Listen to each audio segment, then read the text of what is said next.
We're heading to Pizza Project in Boston. Started as a pizza pop-up, now they have a brick and mortar. Very small square footage, only about 400 square feet. Started as 200 square feet. They're making great pizza in the Boston area. Husband and wife duo. We go into their restaurant, they show us around how they're making pizza, what they wish they knew when they first started, how much it costs to open up this Pizza Project location, and just have a great time showing us around the pizza. I think you're going to really enjoy this one if you're looking to open up a small location or you're looking to just get started in the pizza business. This is going to be a great video for you to take some notes and see how they're doing it and see if you could replicate anything that they've done. Back when we first started doing pop-ups in 2021. Was it Pizza Project back then too? Yes. Yeah, the whole time. But we were kind of just going around looking for places every weekend to pop up, and we knew somebody that started working here, and we came by just to check it out. And she was like, we're looking for food vendors, and we were looking for places to pop up. So we started like at the end of that season coming here and doing pizza pop-ups, and they all went really well. We did some stuff with the Koji Club over here, which is a sake bar over in this spot. But yeah, and then the next year we started doing some more pop-ups, and long story short, the next year when this space opened up, they asked us if we wanted to do a little pop-up. And you do this year-round. This is like a summertime vibe outside. You do it year-round? It's year-round, yeah. And I think that's like it's a common question. People are always like, oh, you guys close in the winters. No, it's year-round. And that's kind of like something that, because it is a year-round spot, but because it's predominantly like outdoor seating, us trying to do like online ordering and really focusing on like our takeout and delivery services for here, I think is a really important thing for when we do have rainy days and inclement weather, but also like for the winter time when less people are really coming out and wanting to like. Yeah, because Boston sucks in the winter. Yeah. Yeah. Drive around here, like trying to figure out how to park. Yeah. Or stop in here. It's and crazy. there is like there's a small parking lot. But a lot of it is like on-street parking. Yeah. So if it's snowing and shit like that, you know, it's just. It's a really hard thing for like us to gauge too, because like this coming winter will really be our first winter here. We were here last winter, but with the way that we had the operation before, like we didn't have takeout options. It was just like square pizza by the slice. Here? Here, yeah. Wow. That's like, we could only make 2 pizzas at a time in the old oven. So like takeout wasn't really a thing that we could do. So I think this year will be the first like true test of, you know, us seeing how the winter in this area actually is. But yeah, and we were also closed a lot last winter as we were working on all this. So menu here, I mean, fairly simple. Like we try to have a handful of pizzas that are always on: cheese, pepperoni, marinara for a dairy-free option. But what we really like doing is our like weekly specials that we kind of just base off of like what's in season. No, pizza, and like we have like 3 or 4 sandwiches and a salad. Okay. Yeah, Caesar salad. Yeah, just using good lettuce. Yeah. We have an Italian sub, a ham and butter, and a turkey Caesar sub. That's it. Yeah. And then sometimes we do like a seasonal or rotating. Yeah. But for the most part, people come in here and order pizza? Yeah, for the most part. What is it like percentage-wise? Like 80% pizza? Yeah, probably. I mean, lunchtime, we've definitely been getting a bigger push for the sandwiches. And then there's usually like a pretty hard drop-off once we get to like 5 o'clock. 5. Yeah, we'll see a couple trickle in at night, but not that many. I love that. I love small menus. Yeah. Our menu was gigantic, and it was just hard to manage. Yeah. Hard to manage all that stuff and train people how to do it consistently. There's too much. Plus, I hated doing half the shit on it. Yeah, the big menu's tough. Then you end up sitting on product, and I just want to do stuff. If I open a pizza, I would want to do something I like to do. Yeah. Like pizzas, I love to make. Well, that's like, I think that, I mean, at least for us, but I assume for a lot of people, you go into this business because like you really enjoy it. Yeah. Because it is it's hard work. You're working 7 days a week. I mean, we have to split up between being in production and someone being here, so it ends up being like one of us, you know, at the kitchen from like 8 a.m. to 11, the other one here from like, you know, 9 a.m. to closing time, you know, so it is just really long days that like, if you're gonna be making something, you have to make what you wanna make. And you have to do what you wanna do, because otherwise I think that you, like the integrity of your product and your training and your staff and how they like view your, you know, presence here. Really. You gotta be proud of it too. Yeah. Sometimes Absolutely. too much stuff, just like, yeah.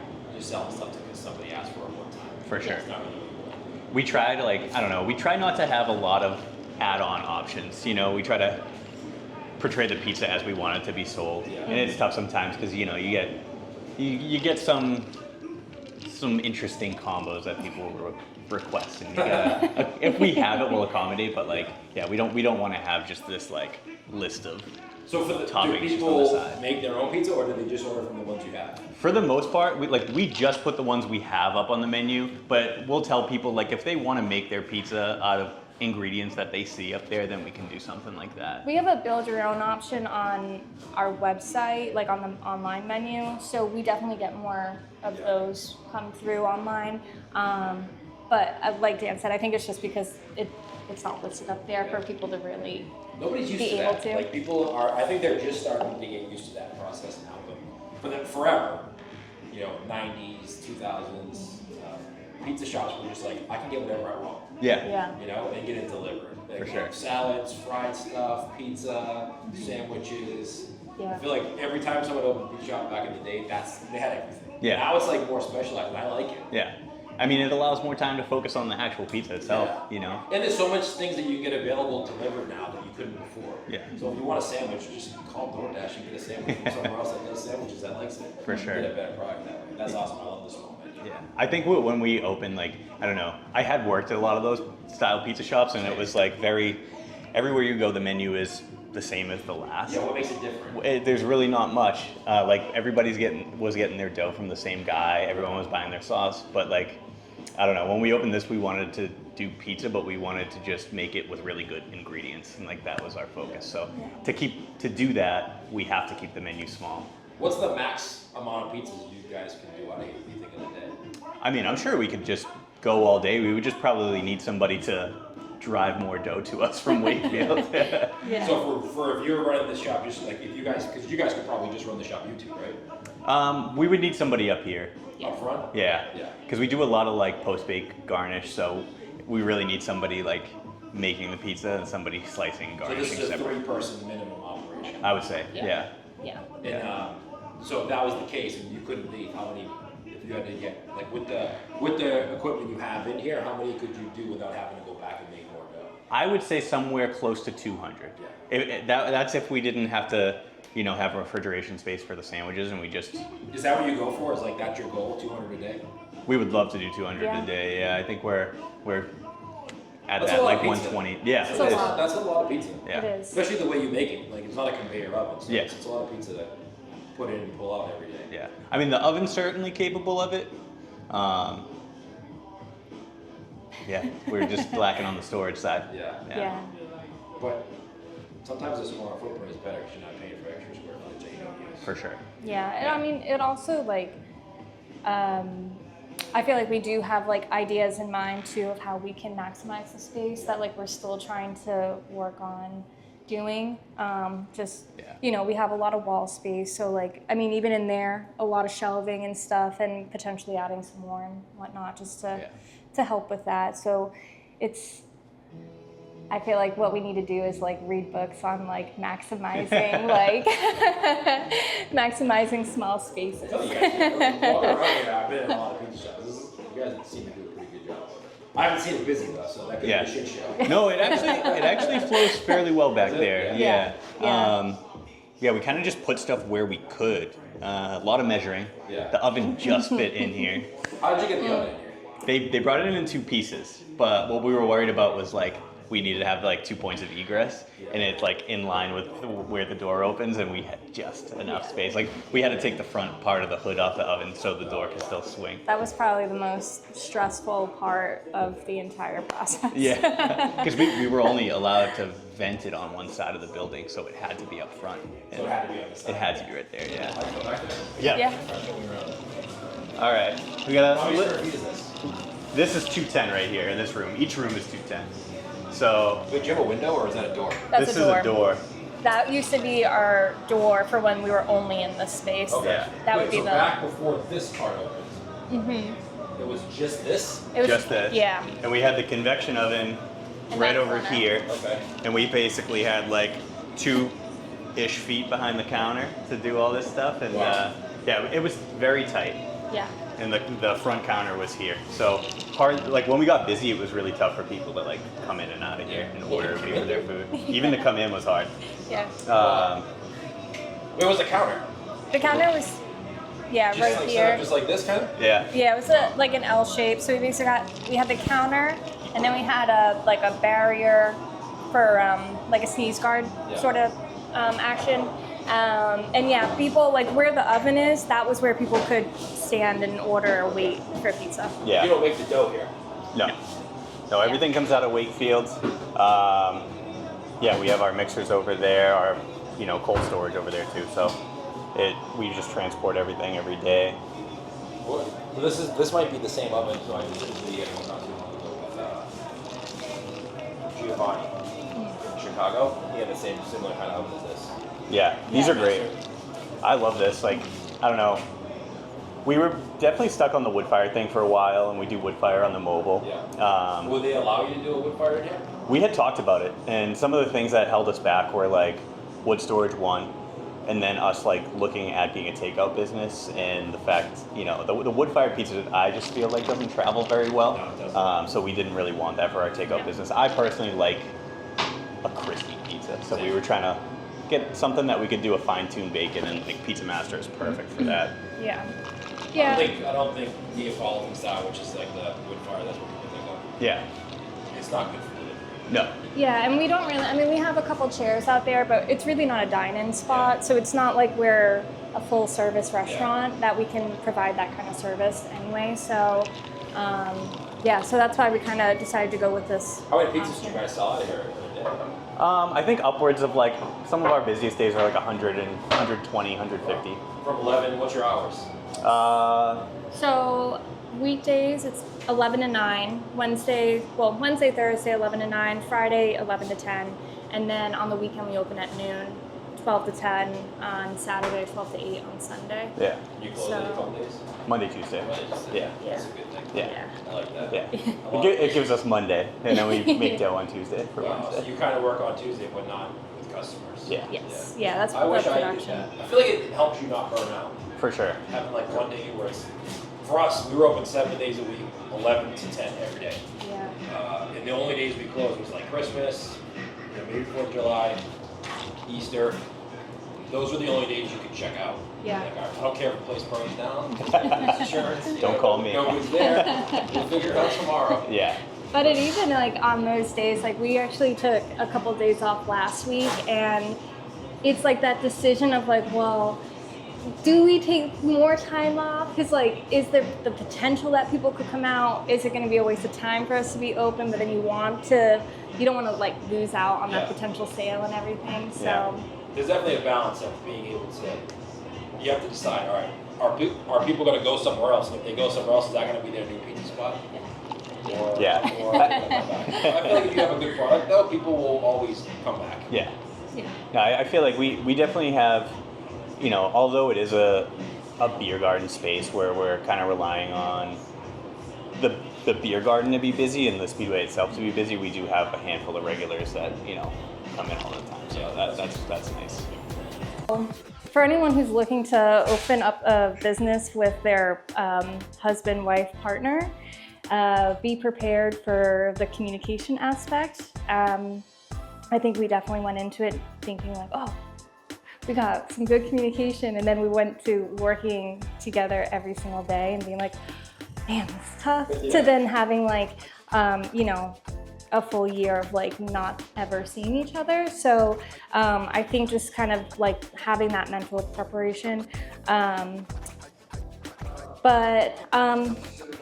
I feel like it seems so simple, but like just the hard work. I mean, especially if it's like gonna be like a side hustle or gig at first. I mean, just working, like I think I would have, if I could go back in the first year, I would have given myself maybe an extra day off or two. Instead of, like, there was definitely the financial payoff, I think, in the first year for us just going hard, working our part-time jobs, and then going straight into, the weekend and having these pop-ups that, like, felt really good for that. But I just felt like very burnt out at times. Yeah. And like even in the last couple of years, So in the beginning, you would have taken 2 days off. I Monday, would have Tuesday? taken, yeah, or at least like, you know, like a week vacation or something, Yeah. you know, but yeah, I think just being a little bit like, it's going to be a lot of hard work, but being easier on myself, I Yeah. think I would have, like, if I could go back, I would definitely plan a little bit more time for myself. That's great advice too. I like the advice Yeah. too about working with your spouse, because you never know. You never know how good you're going to get along until you work with your spouse. Yeah, yeah, truly. And I mean, so far it's been great. But yeah, I mean, I would be lying if I didn't say that we've gotten in fights or we Yeah. haven't, you know, been really pissed off at each other at times. So, but it's just like that solutions-oriented kind of mindset of like, okay, well, what is like the root issue? Are we actually mad at each other, or are we both burnt out? Are we both like working like every single day? Are we both, you know, whatever? And so, yeah, I think that my communication just in general has grown a lot because I've had to just kind of figure it out in different ways. So, I like that. Good yeah. advice. Yeah. To have systems in place Yeah. going into it. I think that we've learned, you know, kind of flying by the seat of our pants is really not the way to go, and we're just trying now to like incorporate some good systems. Like prep systems, or what kind of systems? Prep systems, organizational, just having recipes on hand for you know, staff to see, so you don't have to be there to like guide them through everything. But yeah, more so for us, it's like organizational systems, and with the small amount of storage that we have, just trying to make sure we, you know, maximize it the proper way. All right, now this is the tough question. I asked you earlier. I'm gonna ask you again. Yeah. Would you rather this or mobile? I would rather this. Yeah. Yeah, because at the end of the day, having walls is pretty nice. Yeah. Having, you know what I mean? Like, If it rains out, you don't have to worry about it. yeah, we've had some pretty tough days on the road, just like, you know, the wind's whipping and you're holding the tent down. Yeah. Don't get me wrong, I love the mobile, like on a good day, like being outside. Yeah. Like, it's super nice, but yeah, inside is better. Yeah, much better, especially where we live. Yeah. If you lived in, I don't know, California maybe. Yeah. Might be. I mean, I know it's hot out there, but at least the weather's pretty consistent. Where we live in the Northeast, must be hard to do mobile in the winter. Yeah, we would basically go like as far as we could until December, and then like we be off for like 2 months. I feel like a lot of social media, honestly. Yeah. And the other thing, I mean, we're still doing pop-ups, so we talk to a lot of folks at those. Do you do your pop-ups around this area, or where your dough factory is? It's all over, honestly. So like when we do brewery pop-ups, which we're not really doing that much of this year, we've gone to Brewery Sylvaticus in Amesbury, Vitamin C down in Weymouth, Widowmaker in Down in Braintree. And then here, really, and then when here, we were doing yeah. the pop-ups. Yeah. This was like our Boston spot before we had the store. Yes. But yeah, we kind of have a little bit of, you know, North Shore, South Shore in the middle. Yeah. So that social media is how kind of people know you're here. Yeah. I That's think kinda how I so. found it. Well, that's what we've been trying to like. Since we started, we didn't want to do a ton of paid advertising because we also like were funding it ourselves, and we didn't want to. We were just trying to think of like where is the most important place to put our money. So that's why we decided to just go to those like few spots, so that way we could like build up a customer base, try and build up our social media, having us on like, you know, Google and stuff like that. But yeah, I mean, we really have just tried to rely on like word of mouth, and I think part of that is just like maintaining like our networking and like good relationships with people that we work with, but also like really focusing on like our product and making sure that we are putting a quality product out there, so that way like when people do recommend us, it's for a good reason. So we've had like with our catering jobs, we've had a lot of people reach out to us who are recommended by one of the breweries or by someone else that we did a catering job for or whatnot. And so I think it, you know, it just ends up like snowballing a little bit of people hearing about the wood fire mobile first, and then learning about this, or learning about this first, and then seeing the catering. Yeah. It just kind of all comes together. Do people who find you from the wood fire and come in here and think that they're getting a wood fire pizza? Last year, yes. Yeah. Last year was a little tough because we switched to make that work. We switched over to doing Sicilian slices, and so as much as we try to keep things separate on social media, we thought about like, oh, do we make separate accounts and whatnot? And then it was like, Too much work, right? Too much work, and also it just felt like we don't have that much of a following that it would really make sense to do that. Like, so we try to keep everything separate. We try to, like, you know, on the website, keep everything separate, but you know, there's still going to be a disconnect with people that it just kind of is what it is at some point. And then at other points you have to reevaluate and be like, okay, well, what else could I be doing? But yeah, we had a lot of people come in last year confused about pizza. Yeah, I think that, like, we have definitely confused people. Like, we've changed gears quite a bit, and a lot of it has really just been us working on trying to get ourselves into a place in general. So, like, you know, when we took this and did the squares last year, that was a transition for people, you know, coming in and expecting wood fire, and then this year people coming in and expecting us to have that, like, square pizza operation. And you know, we're going to be rolling with this for a little bit now. So it's similar, same dough, same cheese, everything, just cooking in different oven versus now. Exactly. Do you still do the square? No, we haven't been. We haven't. Yeah, we just haven't quite figured out in here, like, how to do it with the space, because our refrigeration is super limited, and the way that we were doing it before was we would mix our dough, bulk ferment it, shape it into pans, let it rest out in the pans, and then we would cold ferment it overnight. And we would par bake them all in Wakefield. Because we would try and par bake them. How big is the space in Wakefield? It's like 2,800 square feet. Oh wow, so that's a good size space. Yeah. But yeah, we would try and par bake them in the convection ovens, and that was a mess. Didn't work. So yeah, I think it's just like Dan was saying, trying to smooth out. I mean, we really, like, are trying to think of this year as, like, we've been open for like 3 months now, so we're with this operation, so still trying to smooth out processes, operations, systems in place. So I don't think that, I mean, we might do like a Sicilian special or something like that, but I think that we just need to really hone in on, like, what we're trying to do first, and then kind of grow it from there. I mean, we have this little pizzeria over here, our first one at the Speedway, and we're just making some, I don't know. This is great. I had a little fun there at the end, but thank you so much for tuning into the podcast, this video. Hit that subscribe button, like this video, leave a comment. Where should we visit next? Drop the name of your favorite local pizzeria, and we will add them to the list of videos that we do. We show you the business, we show you the pizza, the people behind the business. We want all that in the comments below. Thank you so much for tuning into this video, and we'll see you next time.